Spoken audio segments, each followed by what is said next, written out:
Hello. Today I will be returning to the Tier 10 US battleship, the Montana. Now, I've actually been fiddling quite a bit with the builds on it lately. Playing a lot of Iowa and Missouri as of late has made me change from the reload module to the reduced dispersion on the Montana as well. Also, it fits the overall stealth build that I usually go for significantly better.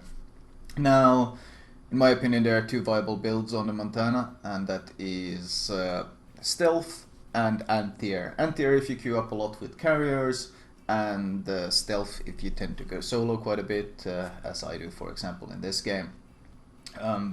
AA build, of course, quite strong, but then again, it's giving up a lot of captain perks and a lot of value you could get otherwise just to counter a carrier. And if you're not queuing up with one, well, then there's, in the majority of the games, you'll probably find most of your perks being completely useless. Hence why I generally recommend the stealth build on it. Of course, with the stealth build you still get the AFT, which gives you, combined with the upgrade that gives you increased AA range, you still have a 7.5 km AA bubble, which is quite strong.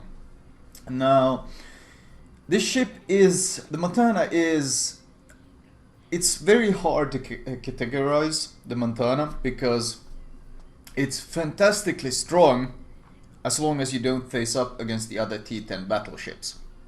Or well, there are some exceptions, like the Izumo is quite tough for the Montana because an angled Izumo is so tanky that you struggle to do any damage to it, whereas its 410mm guns can wreck you quite hard. So Izumo is actually, especially the buffed Izumo, if you haven't played it in a long time, the Izumo is actually very nasty for American battleships to deal with when it's angled.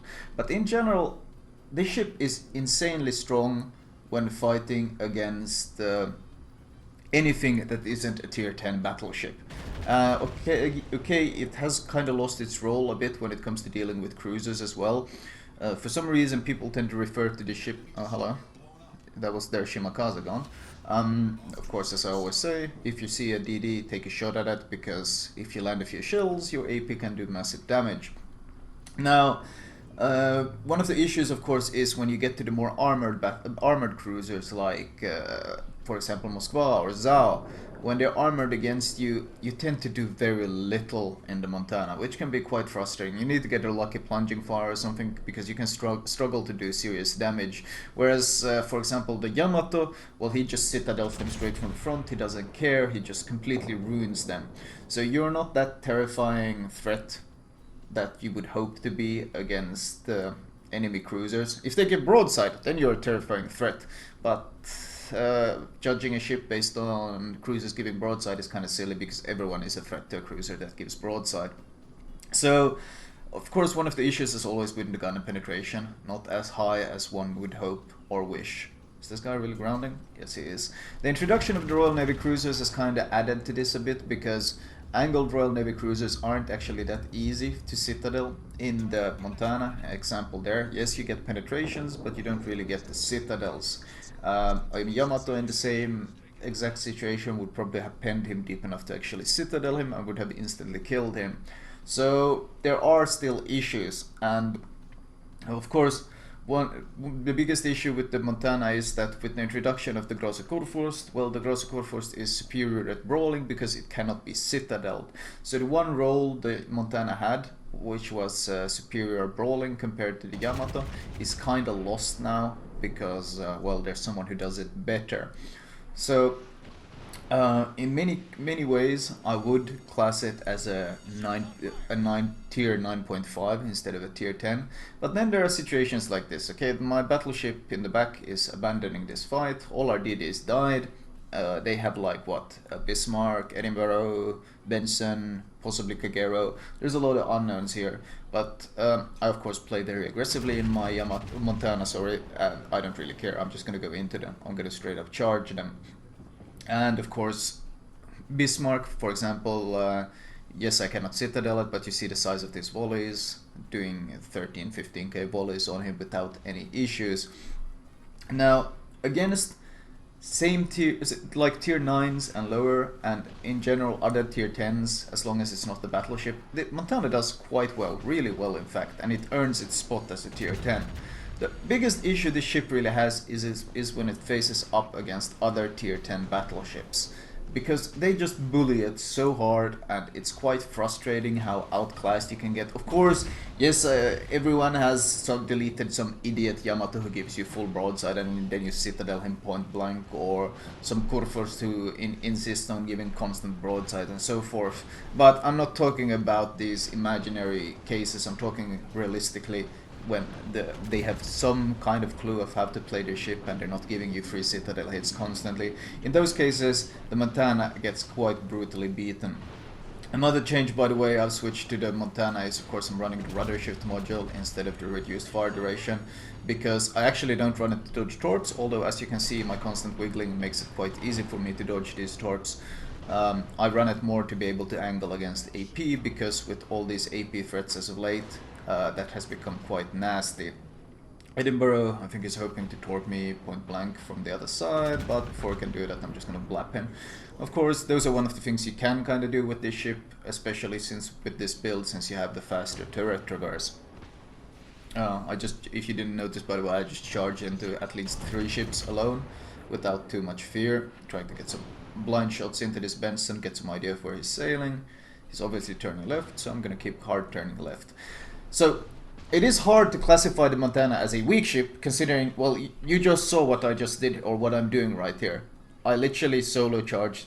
My turrets fled like a little girl, but I on the other hand decided, nope, let's go boys, let's go fight, and I personally just charged into this cap and fought all of these 3 ships alone. The only one left surviving of this is the Benson, who thinks he can run, but he can't really run from me. He probably torped though, so I'm executing a full turn here. Of course, this is something that the other battleships would struggle with, and this is something, when people ask me how do you think they should fix the Montana, a lot of people give me these really outlandish examples of how they should give it radar or defensive AA or something ridiculous, and I don't think the game needs more goddamn consumables, and it sure as hell doesn't need more radars or smokes or whatever. No, they should just buff the base stats. They should buff one of the few strengths the Montana still has, which is the maneuverability. And I feel like they should buff that significantly. If the Yamato has the firepower and the Kurfürst has the tankiness, then at least give the Montana the maneuverability. In fact, they should buff it massively. Oh, hello North Carolina giving broadside. Of course, in this case, this is an example of battleships giving broadside. Yes, the Montana can feel incredibly strong then. This was just the front guns? Oh, well, 2 bounces. Inconsistency. You don't get those bounces on a Yamato, do you? No, you always get the pens. That is, of course, an issue. Inconsistency. Let's see what the next volley does. Next volley is then a double citadel. Front guns, 2 bounces, back guns, 2 citadels. I pretty much shot at exactly the same spot. So if you're gonna deal with this inconsistency with the Montana, then at least buff the maneuverability. That would be my suggested fix for how they should increase the power of the Montana to the same level of the Grosse Kurfürst and the Yamato. We don't need more super powered guns that can shoot for everything. We don't need more turtleback armors that are invincible when giving broadside or can't be citadeled, so any retard can play them.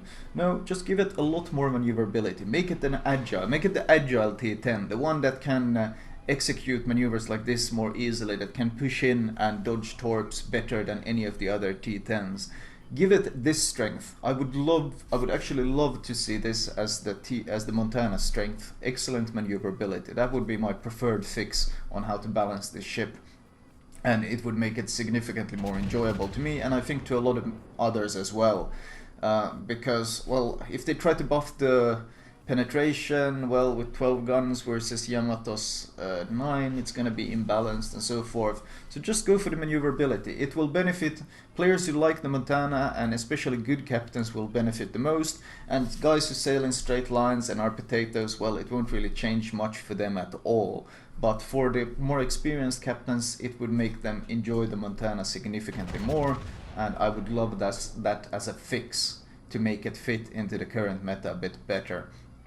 Because this Grosse Kurfürst that's chasing me right now, I really have no other options than to disengage with him. Going into a brawling battle with the Grosse Kurfürst in a Montana is just suicide. Once he gets close enough and he gets any sort of broadside on me, he will citadel me with considerable ease, and I cannot citadel him back. Yes, I can do heavy damage when he gives me broadside. No doubt about that. I can do very heavy damage to any sort of broadside battleship, but I cannot citadel him. And when you get to close quarters battles with T10 battleship versus T10 battleship, it's all about those massive juicy citadels that deal significant heavy damage, and those are what wins you the brawls. And when you can't do it to him, that means he's going to be superior, which is of course unfortunate. Goddamn, they're all turning to me. I just fought like what, 3-4 people on that cap, and now I'm fighting 3 battleships at the same time here. I don't even know what the rest of my team is doing, but I've literally been 10k straight through the, well, not through the nose. I of course aimed slightly higher, as you should do in the Montana. When a German battleship angles against you, you don't shoot at the nose, you shoot slightly above at the turret, so you get the superstructure hits. And brief lack of focusing on all these battleships and angling, I failed to notice that there was a Kagero right on my flank. He was spotted by my spotter plane, and of course that Kagero came all the way back. That was a guy who sailed away, but he came back. So it wasn't enough for me to fight 3 battleships, they also sent the Kagero back just to fight me. I shoot off my last volley since I know I'm dead, and I actually managed to hit the Kurfürst for a 20k volley before I go down. So, I mean, when you have games like these, it's very hard to call this ship weak. It's very hard to call this ship not a T10. I mean, what? I did 222k damage, I got a Kraken in there. I solo pushed into a cap, killed them all, and I basically made their entire team turn around just to fight me, and basically handed my team the win. But the problem is these games aren't consistent. This was a bit of a off game because the only thing they really had was a Gross Kurfürst, and he went on to the other side of the map, which gave me the freedom to play the Montana to its fullest, which is of course against lesser ships. If you end up in a game with tons of Yamatos, for example, the enemy has 3 Yamatos, and they're split all over the map, and you can't really push anywhere, because if you try to push against the Yamato, well, you just get completely wrecked. Of course, the stealth build that I use and recommend, it helps you mitigate that, it helps you avoid the Yamatos to some extent, but it's still an issue, and it is a constant issue for the Montana, how to avoid the tier 10 battleships while trying to fight everyone else, which should be, of course, your goal when playing this ship. But still, 11-minute 14-second game and 222k damage. You can't call it the ship a weak. Calling the Montana weak is of course silly. The problem is the power of the Montana scales relatively to the matchmaker extremely heavily, especially relatively to what the enemy T10 battleships are in the battle. Anyway, I might as well go over my recommended build, since I have changed it quite a bit with my recent forays into the Missouri and the Iowa, which has given me a better insight into how consistent the guns are, in my opinion. Right, as usual, I will start with the modules. Not much to talk about except consumables here.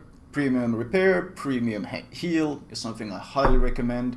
120-second versus 80-second on difference on repair is massive when you got fires and stuff ticking on you. And of course use the fighter plane, not the spotter plane. You don't need the range, you're not a potato, I hope.